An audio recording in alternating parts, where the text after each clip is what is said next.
네, 안녕하세요. 자, 원투펀치 TMF 시간입니다. 오늘 진행을 맡은 이명철이고요. 아무래도 저희가 지금 추석 연휴 중에 사실 촬영이 좀 되고 있습니다. 그래서 원래는 업로드 자체는 지금 여러분들께는 연휴가 다 끝난 주말, 현생에 많이 고생하시고 이제 주말 다시 한번 숨을 좀 돌리실 틈에 저희 영상이 좀 업로드되지 않을까라고 좀 생각을 하는데, 아무래도 추석 연휴 기간 동안의 촬영이다 보니까 오늘 이제 스케줄상 저 혼자만 좀 나와 있다는 점 미리 양해의 말씀을 좀 드리고요. 저는 연휴 기간에 쉬지 않았습니다. 중계도 열심히 참여했고, 또 중계 기간 동안 제가 못 봤던 프리미어리그 경기들도 이렇게 다 다시 보기로 챙겨 보면서 현재 좀 와 있는 상황이고요. 그리고 연휴 기간에도 저는 축구 얘기하는 게 좋습니다. 지금 이렇게 제가 본 경기들에 대해서 뭔가 후일담을 털듯이 이렇게 얘기를 드리는 게 굉장히 즐겁고, 당연히 연휴 기간 동안 이렇게 촬영을 해야 원투펀치의 이야기를 또 기다리시는 우리 팬분들께, 구독자분들께 저희가 더 양질의 콘텐츠, 또 새로운 정보, 또 좋은 이야기를 전해드릴 수 있기 때문에 저 또한 이 원투펀치 팬분들과 또 이렇게 만날 수 있는 기회를 당연히 챙겨야겠다는 생각에 추석 연휴지만 발벗고 직접 이렇게 출연을 좀 하게 됐고요. 저도 저지만 사실 이 현장에 나와서 카메라 세팅을 해주신 우리 스태프분이 더 고생하시는 거거든요. 우리 원투펀치 제작진분들께도 연휴 기간 동안 또 이렇게 활약을 해주고 계시기 때문에 많은 응원의 메시지를 부탁드리겠습니다. 오늘 주제는 역시 프리미어리그에 진출해 있는 우리 두 명의 한국인 선수들, 황희찬 선수와 손흥민 선수. 물론 이제 김지수 선수도 지금 브랜트포드에 있긴 합니다만 아직 경기 출전을 하고 있지 못하기 때문에 황희찬 선수와 손흥민 선수 두 선수에 대한 이야기를 좀 해보려고 합니다. 두 선수 모두 냉정히 봤을 때 팀 상황이 썩 좋지는 못합니다. 일단 지난 주말에 울버햄튼은 뉴캐슬에게 1대1로 패배를 했고, 또 손흥민 선수의 토트넘은 아스날에게 북런던 더비에서 0대1로 패배했죠. 당장 울버햄튼도 토트넘도 순위권이 썩 좋지 않은데, 토트넘의 경우는 지금 10위권 밖 13위로 떨어져 있는 상황이고, 울버햄튼도 18위 강등권에 현재 떨어져 있는 상황입니다. 울버햄튼은 여전히 첫 승이 없는 상황이고요. 토트넘의 경우는 1승을 에버튼전에 거두긴 했지만 이외의 경기에서는 1무 2패, 상당히 아쉬운 성적을 받아들었고, 아스날, 뉴캐슬, 어쨌든 순위 경쟁을 토트넘이 하는 것을 목표로 하는 팀들에게 어쨌든 상위권 진입은 누구나 목표로 가져야 되고, 뉴캐슬의 경우도 뭔가 유럽클럽 대항전 이 진출권 경쟁에 있어서는 직접적으로 토트넘과 부딪히게 될 가능성이 높은 팀이거든요. 근데 이러한 팀에게 패배를 했다는 점, 아무래도 더 큰 타격이 아닐 수가 없겠습니다. 자, 이렇게 두 팀의 상황이 썩 좋지 않은데, 오늘은 그런 가운데 황희찬도 손흥민도 왜 어려움을 겪고 있는지 그에 대한 이야기를 좀 해보려고 하거든요. 첫 번째는 역시 황희찬 선수에 대한 이야기입니다. 황희찬 선수가 대표팀 오만전 때는 아주 좋은 또 개인의 컨디션을 보여줬죠. 왼쪽 하프스페이스 지역에 내려와서 볼을 받아주는 임무도 수행해줬고, 본인이 직접 슈팅 골문을 타격하면서 오만전 귀중한 선제골을 넣어주기도 했었고요.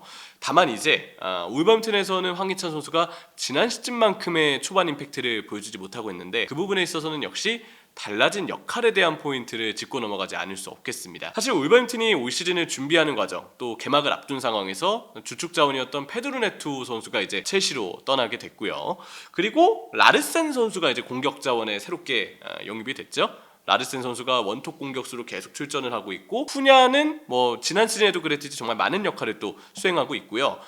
쿠냐 선수는 그대로 역할을 차지하고 있고, 라르센 선수가 최전방 조금 더 박스 근처에서 움직이는 역할을 맡고 있는 가운데, 네투 선수의 자리를 일단 현재까지는 벨르가르드 선수가 조금 더 부분적으로 수행해주는 느낌을 받고 있습니다. 황희찬 선수가 선발로 나오거나 교체로 나올 때도 마찬가지로 이 네투 선수가 수행했던 아래쪽에서부터 볼을 끌고 올라와주는 역할을 대신 수행해주고 있다는 느낌을 받는데, 문제는 황희찬 선수가 프리미어리그에 온 뒤로 팬들에게 인정을 받고 좋은 활약을 뽐냈던 이 포인트는 박스 근처에서의 그 예리한 움직임, 순간적인 번뜩이는 움직임으로 골 냄새를 맡는 것, 거기서 이제 황희찬 선수가 사실 팬들에게 점수를 딸 때가 많았고 실제로 활약이 아주 좋았거든요.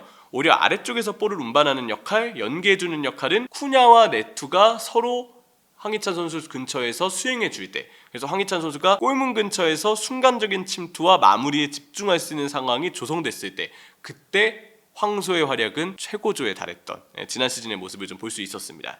근데 올 시즌의 경우는 네투 선수가 이제 없는 상황에서 황희찬 선수를 게리 오닐 감독이 약간 아래쪽에 배치해서 기용을 하고 있거든요. 그 말인즉슨 아래쪽에서 네투 선수가 그랬던 것처럼 볼운반, 연계에 있어서 조금 더 황희찬 선수가 수행해줘야 되는 역할이 많아졌다는 것을 뜻하는데, 결국 골문과의 거리는 지난 시즌보다는 보다 더 멀어진 지점에서 활약을 할 수밖에 없는 상황이고, 골문 쪽으로 가는 과정, 올라가는 과정에서 동료들에게 계속 볼을 줘야 되는 상황, 또 드리블이 강제가 돼야 되는 상황이다 보니까 황희찬 선수 입장에서는 부담이 아무래도 많아진 상황이지 않을 수가 없겠습니다.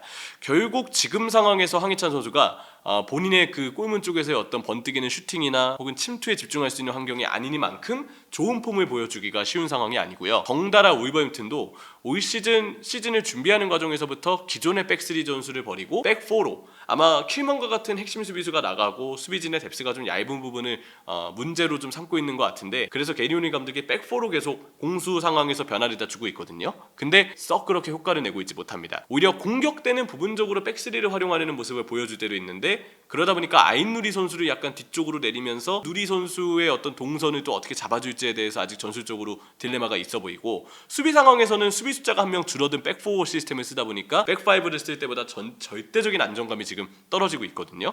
이번 뉴캐슬전은 물론 뉴캐슬의 그 골들이 좀 잘 들어간 느낌도 없지 않아 있지만 결국 울버햄튼이 이번 뉴캐슬전도 패배를 면치 못했습니다.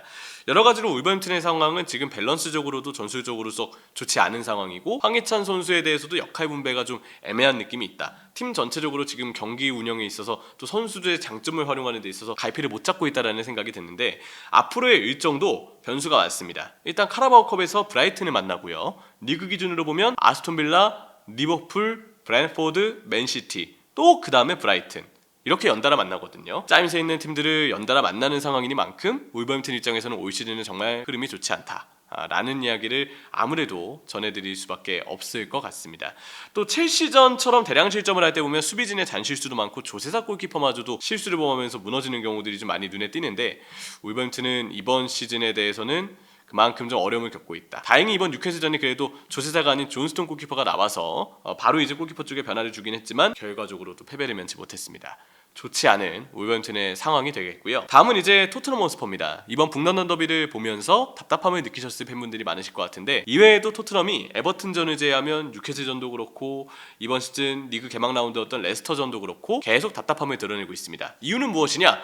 지난 시즌과 똑같기 때문입니다. 지난 시즌과 똑같다. 울버햄튼이 만약에 지난 시즌과 똑같았다면 그러면 오히려 팬들은 좀 다행스럽게 여겼을 것 같아요. 근데 토트넘은 그렇지 않습니다. 지난 시즌보다 오히려 어떻게 보면 최전방 공격수로 솔랑케 선수가 보강이 되면서 조금 더 나은 환경이 나올 수도 있겠고, 어쨌든 로메로와 판더벤도 이번 북런던 더비 때는 변함없이 또 경기를 뛰기도 했죠. 포로와 우도기도 마찬가지입니다. 다만 지난 시즌과 똑같다는 것은 토트넘 입장에서는 조금 다르게 해석이 되는데, 이미 지난 시즌에도 후반기 때 토트넘은 쭉 내려오는 모습을 보였고, 그 부분에서 지적을 받았던 게 그래, 중반기 때는 부상자도 많았고 징계도 많았고 또 포스테코글루 감독의 첫 시즌이니까 플랜 A가 고수되는 부분에 있어서는 시간이 부족한 것, 운이 좀 따르지 않은 것 모두 팬들이 그래도 이해를 해줬습니다. 근데 그게 점점 더 선을 넘기 시작했어요. 후반기 되면서 성적이 안 나오고 토트넘을 상대하는 팀들이 다 토트넘의 빌드업 전술과 역습에 약하다는 문제점을 다 간파하고서 대응해오고 해결해오고 있는데, 거기에 대해서 포스테코글루 감독이 경기 중에도 다음 경기에도 심지어 뉴캐슬 원정 가서 그렇게 대량 실점하고 패배를 하는데도 좀처럼 변화를 안 주는 거예요. 2월, 3월, 4월 토트넘의 순위는 점점 내려가기 시작했고, 팬분들은 이건 아니다, 너무 답답하다, 포스테코글루 감독은 왜 변화를 주지 않는 겁니까? 서서히 그 포 감독을 믿었던 팬분들도 점점 더 돌아서기 시작했죠. 그래도 그 중에서도 물론 저도 약간 그런 생각을 하고 있었지만, 두 번째 시즌이 아닌 첫 번째 시즌이기 때문에 팀의 체질 변화를 하는 과정에서 플랜 A를 고수하는 것이 감독 입장에서는 좀 이해가 되는 부분이다. 두 번째 시즌을 지켜보자, 그때는 좀 나아지지 않을까? 라는 관점으로 좀 기다려보자라는 생각을 하셨던 팬분들도 계셨습니다. 근데 그런 믿고 있던 팬분들에게 두 번째 시즌 초반에 보여주는 모습이 고작 이런 모습이라면 이게 팬분들 입장에서도 이제 우라통이 터질 수밖에 없죠. 지금 토트넘 순위권 13위입니다. 1승 1무 2패고 지금 에버튼이 전패 중이거든요. 그 에버튼에게 1승한 것 이외에는 뭐가 없어요. 아주 큰 위기입니다. 포스테코글루를 그래도 믿었던, 조금이나마 나아질 것이라고 기대했던 팬들로서는 배신감이 들 수밖에 없고, 초반 토트넘의 분위기는 1승 덕분에 그나마 승점을 따서 그렇지 최악이라고 평해도 결코 무리가 없는 현재까지의 상황이라고 생각을 합니다. 여러모로 지금 토트넘이 가지고 있는 문제점, 이번 아스날전도 그랬지만 사실 아스날전은 웨데고르가 아스날이 지금 부상으로 인해서 갑작스럽게 빠진 상황이다 보니까 아스날이 경기를 주도하려는 컨셉이 전혀 없는 경기였어요. 4-4-2로 지역 수비를 하겠다, 지키겠다, 신중하게 하겠다, 오히려 이런 느낌이 더 많이 들었던 경기였고, 그래서 토트넘이 초반에는 공격적으로 홍경기니만큼 탄력을 받으면서 오히려 아스날 진영으로 쉽게 올라가고 압박을 덜 받고, 그러면서 자연스럽게 공격 지역의 숫자가 점점 많아지는 상황들. 메디슨, 쿠루셉스키 하프스페이스 뛰어들어가는 거 좋았고, 손흥민이 왼쪽 윙에 있다가 세컨톱으로 들어가는 움직임 가져갈 때 메디슨이 반대로 손흥민 자리에 들어가면서 서로 간의 스위칭이 나온 것 좋았고, 솔랑케 선수가 계속 수비진과 싸워주면서 막 비벼주고 최전방국에서 역할해준 것 좋았고, 존스는 뭐 그때도 사실 안 좋았고요. 어쨌든 포로의 얼리 크로스, 우도기의 하프스페이스 침투, 초반에는 다 좋았습니다. 근데 그때 공격진들의 마무리 능력이 영 올라오지 않더라고요. 손흥민 선수도 측면에 섰을 때 동료에 대한 효과적인 지원을 해준 경기는 이번 북런던 더비는 아니게 됐고, 결과적으로 그런 상황에서 공격진 개개인의 마무리 능력은 점점 아쉬움을 드러내고 있고, 조직적으로 다양성을 토트넘에 보여주지 못하다 보니까 자연스럽게 토트넘을 상대하는 팀들은 이번 차포 다 뗀 주축 선수들이 빠진 아스날마저도 주도하려는 힘을 일부러 표출하지 않은 아스날마저도 시간이 지날수록 그런 토트넘의 뻔한 공격에 대해서 4-4의 수비에서 점점 영리하게 대응하는 모습을 보여주더라고요. 그리고 그렇게 경기 중에 본인의 컨셉이 완전히 먹혀 들어간, 완전히 잠재워진, 완전히 막히고 있는 그런 경기에 있어서 포스테코글루가 이번에도 중간에 변화를 주지 못했습니다. 이게 이번 시즌 초반 4경기에서 계속 토트넘이 범하고 있는 문제점이에요. 시스템에 달라진 부분이 없다. 그러다 보니까 선수들 개개인이 누가 들어와도 메디슨 하프스페이스에 뛰어들어가려면 당연히 상대 수비를 일단 일정 부분 센터백을 끌어당기면서 미드필더나 윙들이 세컨톱으로 손흥민 선수가 이렇게 대각선 방향으로 들어올 때도 마찬가지입니다. 센터백을 누군가 잡아끄는 움직임이 있어야 이 선수들이 하프스페이스가 아닌 중앙 공간 박스 쪽으로도 좀 의미있게 침투하고 하는 게 가능해지는데, 아니 좀처럼 그런 움직임이 없어요. 솔랑케 선수 영입할 때 누구나 수비 잡아끄면서 넓게 움직이는 것도 포스테코글루 감독이 좀 부여할 거라고 생각을 했는데, 이 선수가 경합 능력이 있기 때문에 비벼주는 거 뭐 분명 괜찮은 선택이지만 그것만으로 살리바 마가양이스를 이겨낼 수는 없거든요. 조금 더 넓은 움직임을 부여하면서 이선들과 스위칭하는 모습을 조금 더 팬분들은 받아줬을 거고, 또 그런 그림이 나왔어야 비교적 더 잘 짜여졌던 아스날의 수비를 교란시키려는 시도가 좀 더 다양하게 많아졌을 거라고 생각을 합니다. 좀처럼 그런 움직임이 없었어요.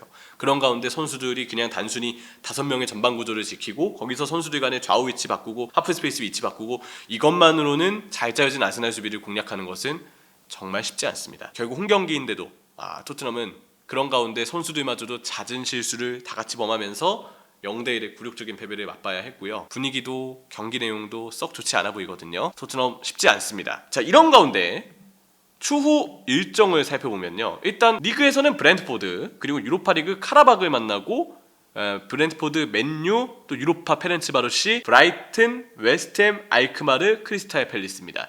리그 일정만 좀 볼까요? 브렌트포드, 맨유, 브라이튼, 웨스트햄 이렇게 만나게 되는데, 지금 단계에서 토트넘이 어느 팀을 만나는지가 썩 중요하다고 보기는 힘들죠. 이런 팀들을 만나지만 중요한 건 본인들이 잘해야 됩니다. 냉정히 봤을 때 포스테코글루가 이미 지금까지도 지난 시즌의 문제점을 고스란히 이어오고 있는 문제점을 보여주고 있기 때문에 현실적으로 달라질 거라고 예상을 하기가 참 쉽지 않을 것 같아요. 중원이 대거 이탈한 아스날을 상대로도 이렇게 아쉬운 경기를 보여줬다. 웨드그룹뿐만이 아니거든요. 라이스도 없었고, 뭐 미케메리노는 영생이긴 하지만 어쨌든 미케메리노도 없었습니다. 그런데도 이런 아쉬운 경기 운영을 보여줬다. 여러분은 포스테코글루 감독이 질타를 받을 수밖에 없는 리듬이지 않을 수가 없겠고요. 황희찬 선수와 손흥민 선수를 이야기하면서 선수에 대한 이야기보다는 아무래도 팀에 대한 이야기를 좀 많이 짚게 됐는데, 그만큼 팀 컨디션이 좋지 않습니다. 과연 이런 가운데 9월 다음 주, 이제 이번 주죠. 이번 주 새로 진행되는 일정에서 과연 두 팀이 좀 달라지는 모습을 보여줄지 현재로서는 걱정이 앞서는 상황입니다. 자, 프리미어리그 코리안 리그 과연 어떻게 해야 될까요? 이 조금 더 좋은 모습을 보여주기를 팬들은 간절히 원할 텐데 쉽지 않아 보이는 현재까지의 초반 분위기라고 볼 수 있겠습니다. 자, 오늘 TMF에서 다뤄봤던 주제는 여기까지입니다. 감사합니다.